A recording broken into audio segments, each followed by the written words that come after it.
Ladies and gents, let's just start off. 1.8 trillion shillings last year versus 2.17 trillion shillings this year. When you first heard that the CS was actually going for 2.1 or 2.2 trillion shillings budget, what are the first thoughts that came to your mind? If I start with you, Samuel. Thank you, Karanja. The first thought that came into my mind is where the money will come from. Yeah. If you can look at the way the budget has built up from 2010 when it was 1 trillion and now we are talking about 2 trillion shillings. And yet the target Kenya Revenue Authority had for last year of 800 billion is not likely to be met. So I kept on wondering, where are we going to collect the extra 500 billion in addition to the 800 billion he was talking about last year? So it is a very difficult and a mirage for the Cabinet Secretary in as far as collection of taxes is concerned in this country. Gabriel, obviously, if someone tells you that I have 2.2 trillion shillings to spend, that must be exciting, especially for someone who deals with a lot of infrastructure projects. Definitely, Michael. Yeah. 2.2 trillion is not going to be an easy task for CS Rotich to get to. In the infrastructure space, of course, we're excited because we'd like to see all the infrastructure we promised Kenyans that will be in place will happen. Yeah. But as you've seen in the last year, we've made quite a few promises, but they have not come to fruition as well. Yeah. So are we going to see the infrastructure we're talking about actually happening this year and get rid of all the problems we had in that space? Yeah. We'd like to see how Rotich will deal with that issue in this budget and make it practical for the next year. Elizabeth, juggler or practical man is CS Rotich? In terms of practicality, I'm yet to see, because just looking at what has happened from when the announcement of the budget last year, it was a huge budget. Have we consumed it? I don't think so. Have we been able to raise the taxes? We have not. So it's that question of, fine, we're increasing, but really, are we really increasing the budget for the right reasons, or are we just throwing figures out there? So for me, when I saw the budget and just having looked at the May outcome, I was just like, this doesn't seem to be right. Yeah. But yeah. Jason, you deal with a lot of budgets from across the globe. When you look at it, obviously the trend for most countries or most governments has always to be increasing budgets on an annual basis, more or less, to just get to where they aspire to be. But when you look at Kenya's budget over the last, let's say, even 5 years, the trend has always been it's going up. When you see that, what comes to mind when you see our appetite for spending? I mean, that's right. Budgets always tend to go up over time unless we're in a financial crisis. So the fact that the budget's going up in and of itself is not a matter for concern. I think it's how much is it going up, in what ways is it going up, and how realistic is that? And I think if you look at the Kenyan budget, one of the things I'd be concerned about is that actually there's a huge increase this year in foreign financing for that budget. A lot of it coming from project financing from donors. And I'd be concerned about whether that's actually going to be realized. In the past, we haven't realized a lot of that financing, which actually means that the real budget is, I think as Elizabeth was saying, is actually smaller than the budget appears to be when it's presented. So I'm not as concerned about about balance, because I think the revenues won't come in and the spending will also not happen to that degree. But I think that the pace at which we are trying to grow the budget each year, or this sort of pageantry around the presentation of the budget at this time of the year, what do we want to do? We want to make the budget look big. We want to make the budget look very development oriented. And then when it comes to the actual spending, it doesn't look as big. It doesn't look as development oriented. And I think that's been the story for the last few years, although development absorption is improving over time. And I saw some report that you had done. Development absorption was about 16% over the last from the 2013-2014 to 2014-2015. But when you just look at that, if I come to you, Elizabeth, the government always has this ambition, but when it comes to spending, there seems to be some disconnect. Is it in the way government is structured when it comes to spending, or where's the disconnect when it comes to actually spending? Because if you told me you're spending 2.2 trillion shillings, I'd be happy, because that sounds like it's expansionary. But when it comes to the real figure, we don't seem to be growing at the same pace as our budget is growing.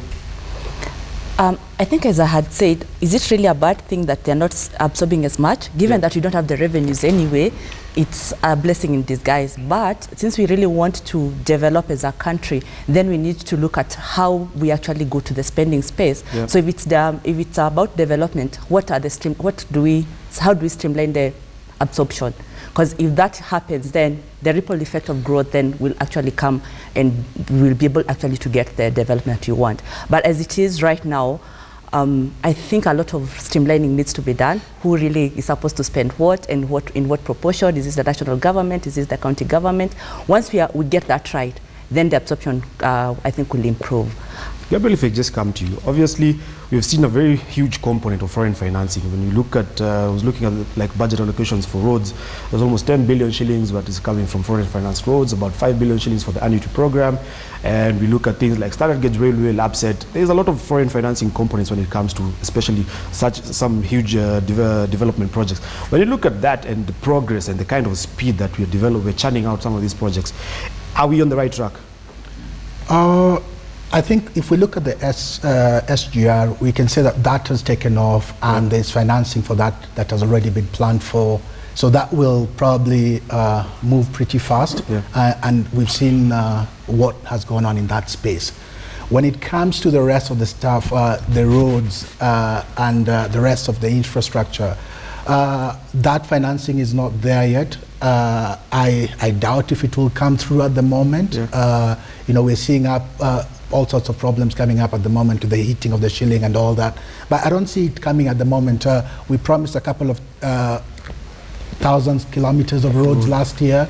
Up to now, nothing has kicked off at all in that space. So I do not see it happening at the moment. We need to streamline, as Elizabeth is saying, those procurement problems we have, which seem to stall everything we're doing in the infrastructure space at the moment. So I think we have challenges within the government procurement system, which if ROTICH doesn't sort out right now, all the development we're talking about as far as the infrastructure space will still be very slow.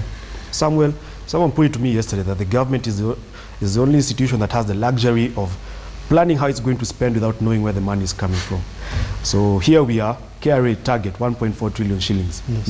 Never hit a target a day in its operations. Yes. But it has been close. Its revenue collections have been increasing. But when you look at this, obviously people who are the things that are going to be affected most obviously this year is in terms of taxation, be it VAT, capital gains tax, or something that is going to happen. When you cast that crystal ball of yours, what do you expect to happen on the taxation front this year?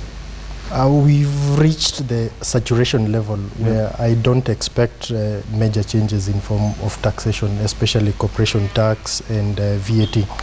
Though the Cabinet Secretary is at liberty, as per the VAT Act 2013, to increase the VAT to up to a level of 25%, I mean to 22%. But comparing our VAT rate with other East Africa countries, we are still at 16, while Uganda is 18, Tanzania is 20. So he's at liberty to play around with that.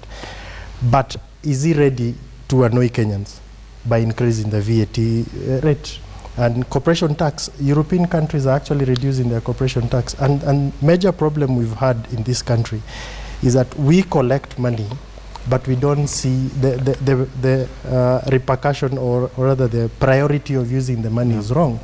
Because when you collect 1.3 trillion and use 1 trillion in recurrent expenditure, there's a problem. People look at very basic things. They look at, is this road smooth? Are there potholes on this road? Do we have street lights? You see, tangible things. Tangible things. So the recurrent expenditure is very, very high and unsustainable.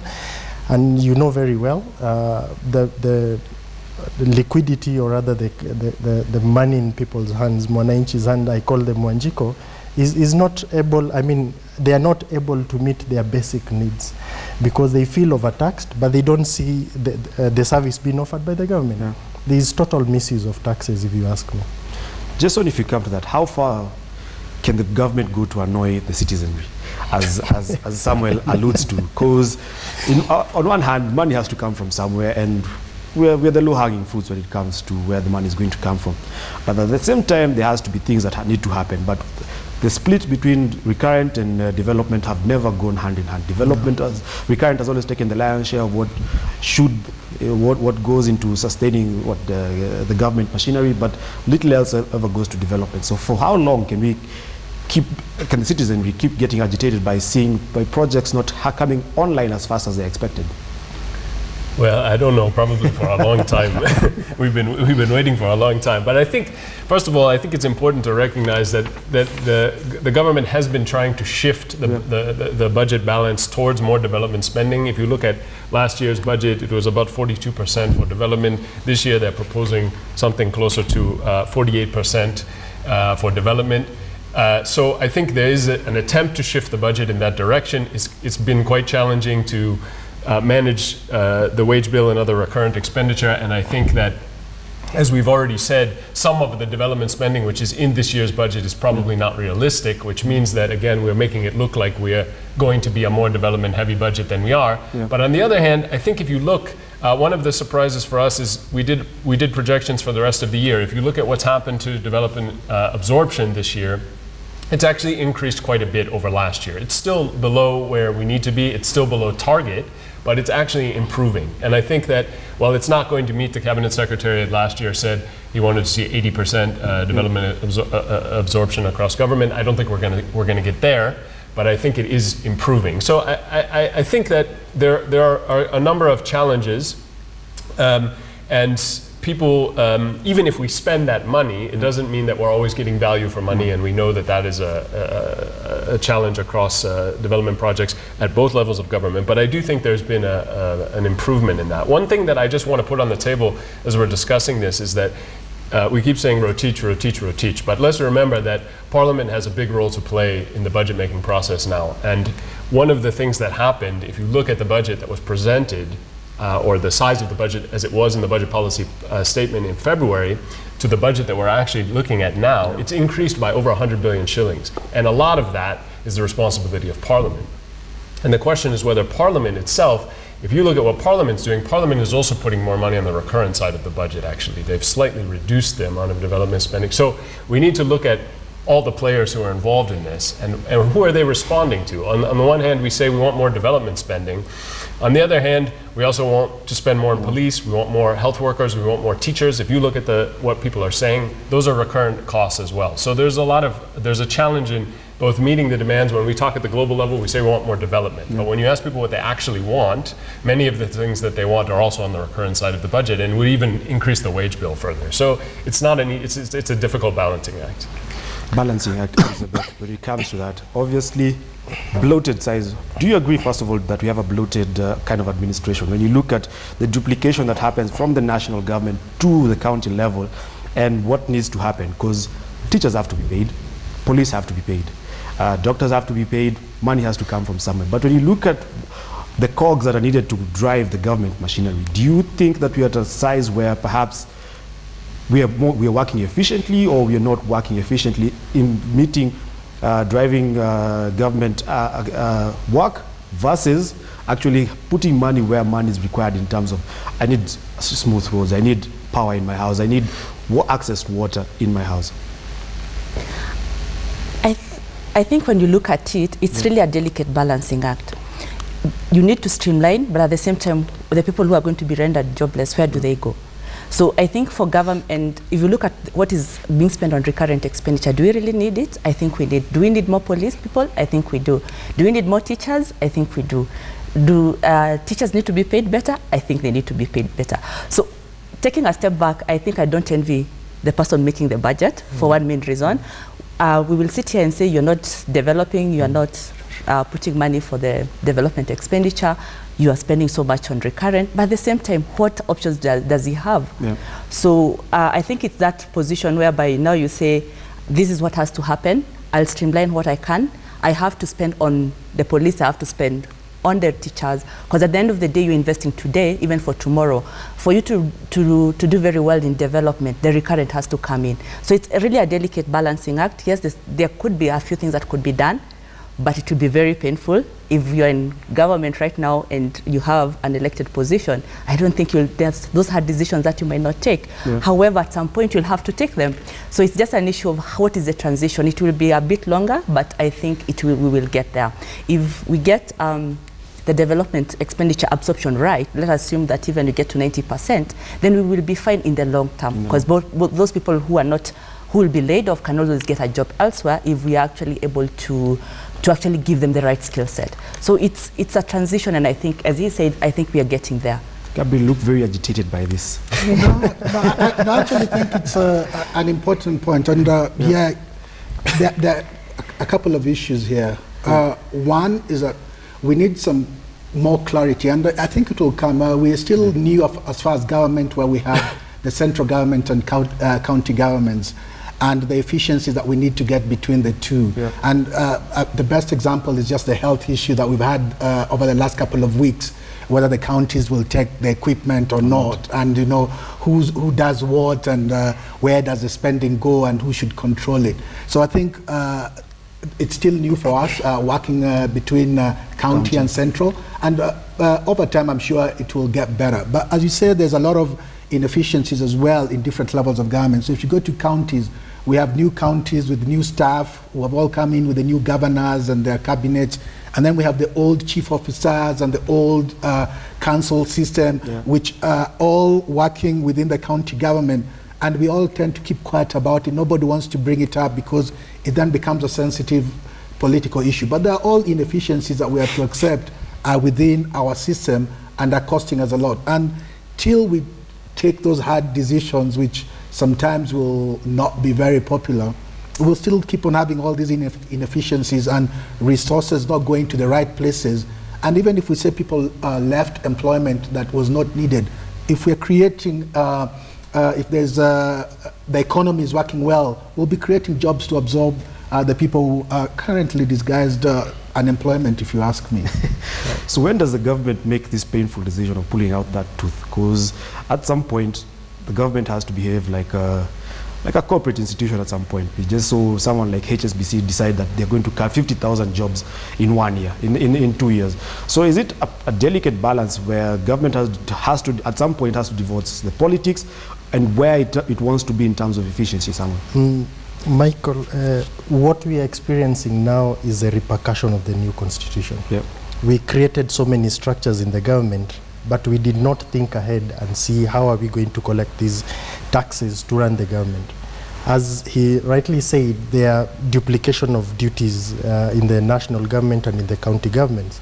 So what we need to do is to expand the tax bracket. Yeah. Because when the government says they have created 500 jobs, 1 million jobs, are you, as a government, bringing these people who you've created jobs either in the formal sector or informal sector into the tax bracket? Yeah. So without them going back to these people to collect more taxes, it will be a problem, and we cannot keep on relying on borrowing, because our debt limit is also on its limit. We can't do anything more than that. Just so if you just look at this, obviously delicate balance that we have to do, but we must agree, if government doesn't spend, there's no growth we are going to see in this see in the economy. So how do we get that right? Do you perhaps have a prescription that you can prescribe to teach in Parliament? To ensure that we have higher absorption in the budget. I mean, I think I'm not sure that that's. So first of all, I think we are spending, and I think that's part of this contradiction that we're talking about, right? We're spending a lot. Yes. And the question is whether we're spending on the right things in the right ways, whether we're duplicating, et cetera. And I think that there's, one of the challenges that we have, aside from the fact that probably some of what's in the budget is not realistic, and therefore it's not the real budget, there's another budget under that, which is what we're actually going to spend during the year. I think there's also some pretty big transparency challenges that are making it difficult for us to know exactly where the problems are. So for example, about a third of the ministerial budget goes to state corporations, and state corporations I think we know that many state corporations are not the most efficient at providing services, but we don't really know where that money's going, where it's getting stuck. We know that there's an agenda around reducing the number of state corporations and making them more efficient, but we haven't seen that going very far. And at the same time that that's happening, we're also creating new state corporations through new laws. And then we have this duplication across the two levels of government, with some of the state corporations, the big culprits, because we have agricultural state corporations, we have energy-related state corporations, etc., and they do some of the functions which are supposedly now devolved to counties. So I think we have to open up this, and this is something that Parliament actually said in their committee report this year, that we need to open up the information about how these corporations are working and how other parts of the budget are working. You know, another challenge I saw as we were analyzing the budget, you'll see that there's quite a number of cuts Parliament made cuts to general administration categories of the budget. Now that sounds good, but when you actually dig deeper into what that general administration is going for, it's often not going for general administration. And I can give you an example from the health sector, where we see that actually money which is labeled as general administration is actually going to increase access to health services. So it's been mislabeled. So how are we going to debate and define where we're going to make these cuts, which are money which is being used inefficiently, and put it towards money that can be spent and that's going to be used more efficiently, when we don't have good access to information about how the government's actually using money? So I think that we have to resolve that problem in order for the government itself, and as well as Parliament, to actually start saying, this is the good money, this is the bad money, let's separate it out and start putting money where we can spend it more effectively. Elizabeth, is a case of robbing Paul to pay Peter. So here's a budget, some money has been allocated for some X and some money for Y. Someone says X is a lot, so let's cut that budget, give Y. So how then do you balance that tricky situation, and where then do you think we should reappropriate from the estimates that you've seen? Where should we reappropriate this? In terms of the consumption? Yep. When I look at some of the recurrent expenditures, I think that we still need to continue doing them. However, as he says, I think the transparency, because as it is right now, there's this allocation to health sector, there's this allocation to education, but still, we still need to continue investing, especially in education. We have seen as that go down, but have we really reached at the level whereby we would like to be? I don't think so. So I think it's really digging down and say what has been spent in some of these sectors like education, what should have been spent, and then how do we reallocate that? So I think that lack of transparency, you can actually not tell exactly what goes where. Yes, it goes to education, it goes to health recurrent, it goes to health development, but you can still not tell. So I think the government still needs to get better at telling us what exactly it is.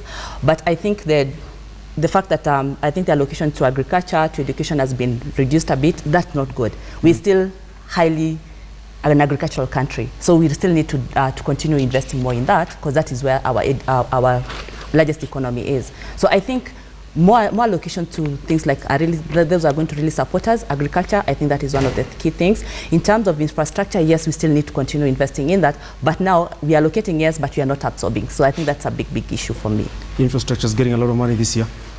Happy? Very happy, since I'm in the space in infrastructure. But the only thing that worries me, and maybe it's something we can bring into the conversation, we talk about the executive and parliament, but we leave the judiciary, which is a key part in my area of infrastructure, because everything seems to be ending up in court and stopping right there. And everybody's getting very frustrated because in the freedom that we've gotten with our new constitution, where everybody can run to court, everything is being stopped in the courts. And the courts have to help us in development. And it's very weird when you actually say that the courts are actually now part of an impediment. Yes, to our development, or helping us in development. And I think the courts need to realize that if they do not stop all the things that are happening, or are very quick in dispensing justice as far as the process, because nobody's stopping anyone from going to court, but it should not be used as an impediment to stop projects, to delay projects, because people who want to bring their money into that space are getting frustrated and are scared that every time they try to bring their capital into the country, it will it will not be able to be used. They will not get their returns back. You have this capital that is just hanging, for which you're getting zero returns because you can't invest it.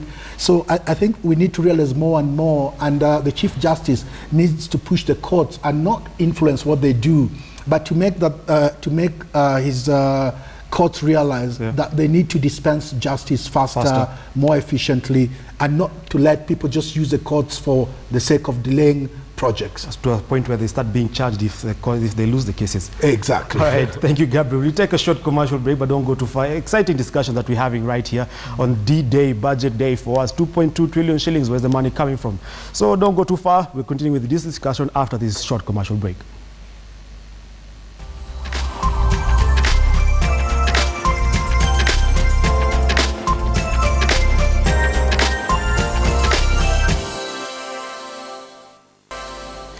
And welcome back to KTN Morning Express. Before we went on break, we were just talking about the budget and the size of it and where the efficiency comes in. But the one question that we keep on forgetting is Wanjikwe, like Samuel had alluded to earlier, and just what the Mwananchi expects out of this budget. Obviously, when you tell us it's about 2.2 trillion shillings, the Mwananchi has some certain expectations, but when we don't tell them where the money is coming from, they get a bit skeptical. Charles Gitonga was out in the streets yesterday and actually brought us some of the feelings of some traders from Gikomba market and just what they expect from this year's budget. Pascal Swai, biashara naona iko mbaya sana. Kama wana biashara, labda serikali ndio itaamua mwenyewe bajeti itapanga ama itapunguza kiasi gani ama imepatia kiasi gani. Lakini sana sana mimi ningeomba serikali iangalie mambo ya mtumba za China, hizo China mbovu. Hii serikali hata ikisoma bajeti kuna ile kitu iko, watu angalie hii barabara ya kuingia Gikomba juu pesa mingi huanga inaingia njia hii ya Gikomba. Watukumbuke kwa saa hii vile tunatarajia hata sisi hiyo tusikia mabadiliko. Juu ni miaka mingi tumeteseka sana Gikomba. Mimi kitu natarajia kupunguza bei za vitu kama material tunatumia hapa, mabati, chuma, sisi tunatumia chuma, watupunguzie bei. Those are some of the views that were expressed yesterday. And just to go back to my panel, we have two new panelists to our discussion today. I'm joined by Kevin Tutuek from Genghis Capital and Francis Kamau from Ernst & Young. Before, just to start with you, Kevin, obviously something you were talking about before we went on break was with the Mwananchi and their expectations. Obviously, you had their concerns are very centric to what they do. Cheaper cost of inputs, more access to markets when it comes to where they actually go and trade. When you listen to some of those things, do you feel like they've been adequately addressed from what we've seen so far from the budget estimates? One of the key things we need to notice is that the food inflation right now has been on the cyclical spree. So we're seeing food prices have relatively gone up. This is not in the inverse effect of the transport costs that have gone down. So definitely with the increased allocation for agriculture, possibly with the Galana scheme coming into the fore, we expect that output is meant to start picking up, but that has not been the case. As we had seen, 5 billion around was allocated during the last budget, but definitely we can expect at least some increment within the agricultural sector so that we can be able to lower the cost of food for the common Mwananchi. Another key thing that we need to also realize is of relevance is the issue in regards to security, which is a pinnacle towards the economic growth of this country. I do think every Kenyan has an interest in seeing at least increased allocation, which resonates in at least a better security situation. Francis, obviously, at the heart of it, it's at the end of the day, it's all about me and how am I going to be comfortable, or how am I not going to feel like I'm being extorted by government. If you just look at something that they touched on, let's just look at the food aspect of what's happening in this budget. 13.8 billion shillings going into agriculture, 3.3 billion shillings going for input subsidy, 3.1 billion shillings for fisheries development, 2.7 billion shillings for the strategic grain reserve, 1 billion to write off coffee debts, and 3.5 billion shillings for land letting. Obviously, it's not the full scale of what's going to be, what to expect this year. But just from that snippet that we have so far, do you think we're in the right direction in as far as a sector like agriculture is concerned in trying to accelerate its growth? Very good comments from yourself. What I can mention is the fact that give a scenario of Gezira irrigation scheme, which have been around 1 million acres, so to speak. And also, actually, if you look at Israel, they are doing the same scale of about 1 million. So actually, with Galana Kuralu project, if we do 1 million, that is enough. Yeah. That's enough for this particular country. And we have now other projects which are coming up, or which have been there. Like in Nzoia, Takwel, there are so many. So we can actually in this country have a potential of about 2 million. And once we do that, I presume maybe 150% we have already covered that particular area. So the only thing we should be asking ourselves, is the government going to do the investment in that particular sector consistently and in time? And that is the main issue which we should be addressing. But once we do all those particular projects and we get about 1.2 or 2 million, then so be it, we'll be there.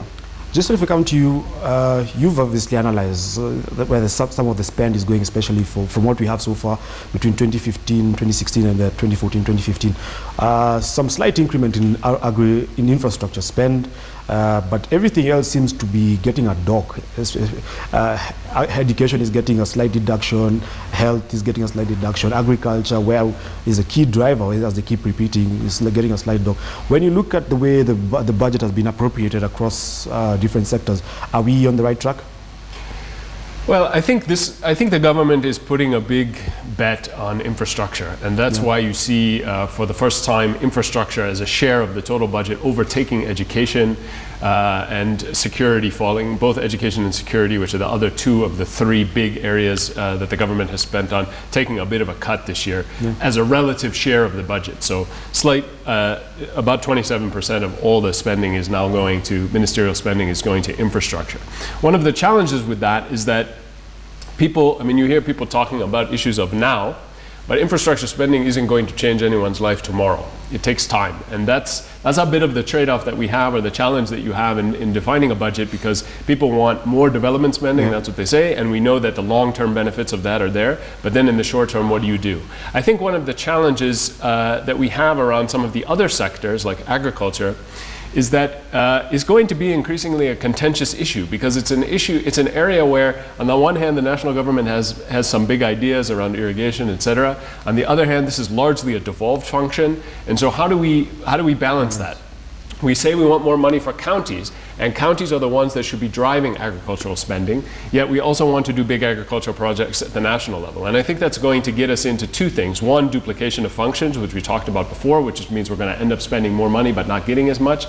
And two, conflict, as the kind we've seen in other areas that was mentioned earlier about the medical leasing scheme.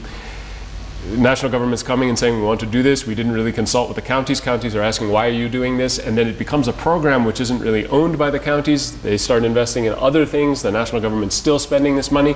I think we're going to have this problem in agriculture as well. And I think we already do to a certain extent. We still have a national extension service type of scheme that we're putting money into. We have this input subsidies, but county governments are also doing that. So while we should be spending more money on agriculture, it needs to be done in a coordinated way. I don't think it necessarily means more money at the national level, but those programs at the national level need big buy-in from the counties. Otherwise, we're not going to get any bang for our buck. Samuel, how soon before the national government trusts the county governments enough to devolve certain functions? Because if you're talking about agriculture, policies can be formulated in Nairobi, but the real agriculture is happening down in the ground. It's happening in the Rift Valley. It's happening in different parts of this country. If you talk about things like education and improving the quality of education, policies can be made at the top, but enforcing it needs to happen at the real areas where, if you look at places where people are still going to school under trees and things like that, then how soon before the national government can trust the county governments enough for that to happen? I don't think it will be very soon. And we've seen it happening. I'll give you an example in the health sector.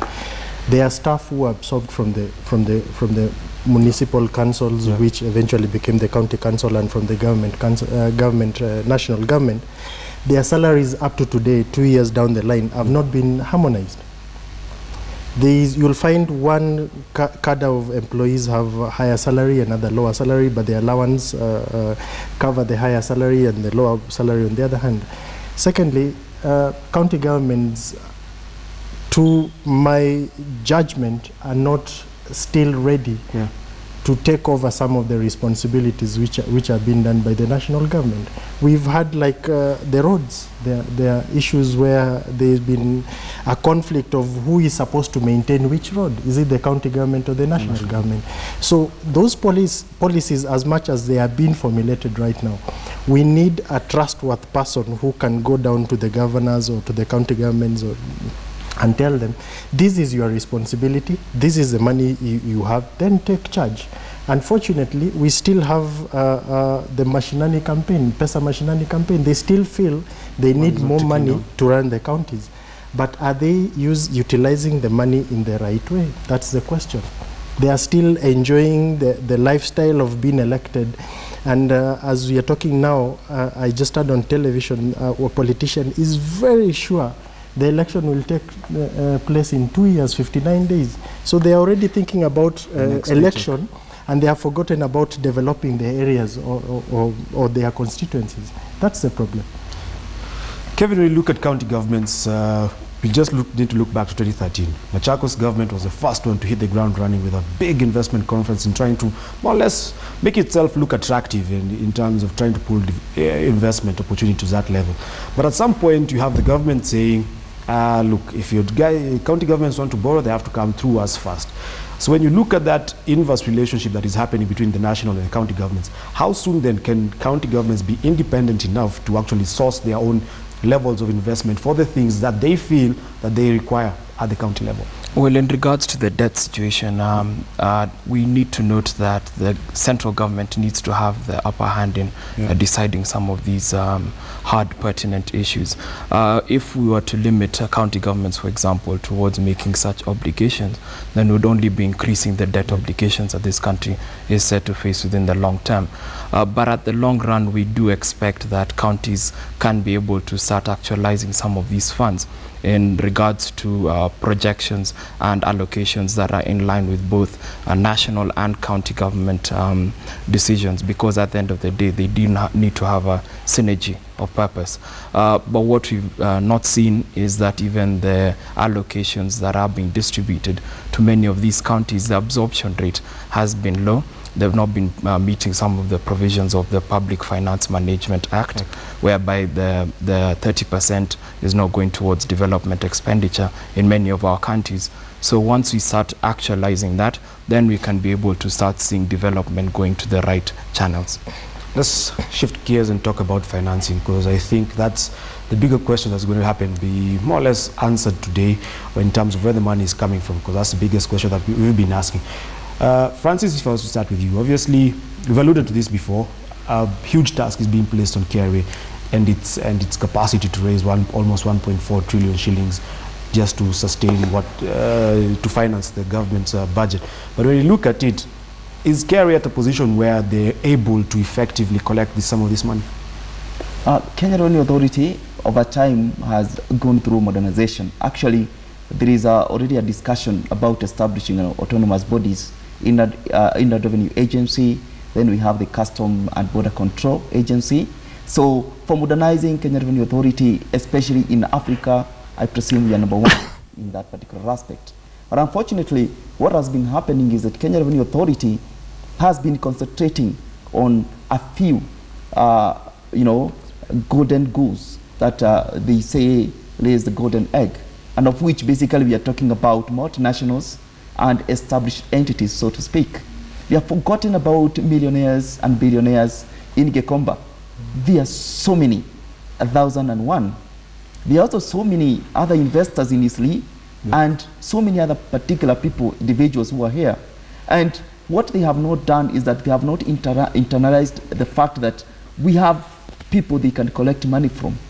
Give an example. Recently, there was an issue of policemen. Some of them saying they have about 8 million in the bank.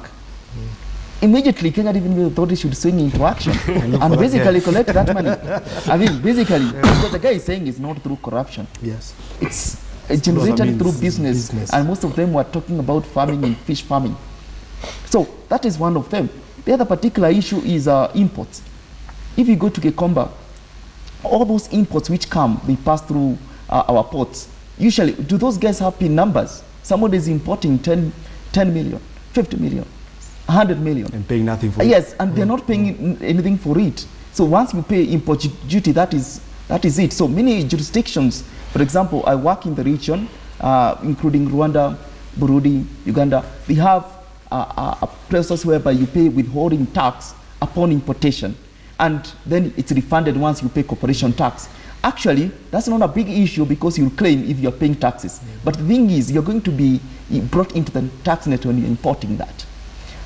The other particular issue is what they call informal sector. Yeah. There's nothing like informal sector. Everything should be formal. Nobody's keeping money in the mattress these days. So once you get into a bank process, already you require a PIN number.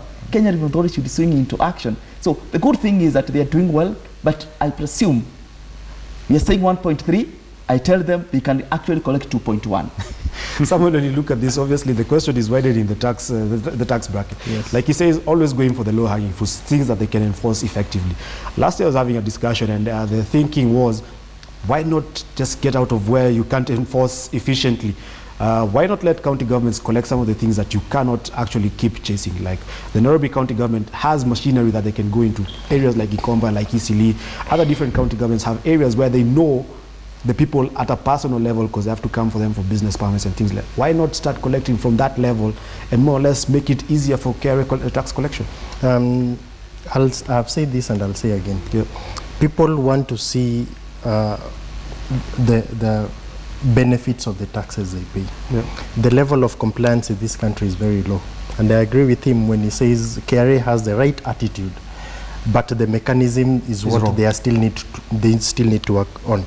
Today, if you go to you will let the national government, like the Nairobi City Council, to collect taxes in Gikomba, and yet we don't know what the taxes will be used for. The mentality we have as Kenyans is that this money will be misused. So you look out for yourself. Yes. So people will tend to hold and not to comply in form of taxes, paying taxes, because they are not sure what the money will be used for. Because today, if I hear on the national television that people went abroad to learn how to use an iPad, I wonder what is the problem.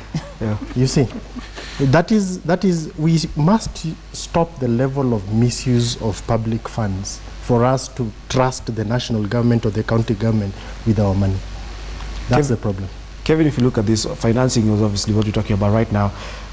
We already know, okay, we have a target to raise 1.3, 1.4 trillion shillings through KRA. But where's the rest of the money coming from? We have a deficit of almost 700 billion shillings. Can we borrow?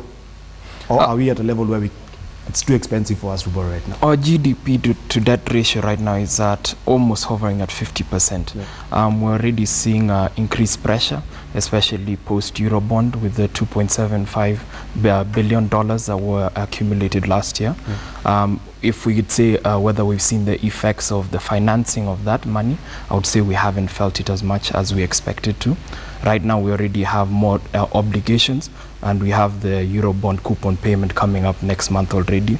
Knowing the USD Kenya shilling and the fluctuations that we're facing, we're already expecting a higher payout.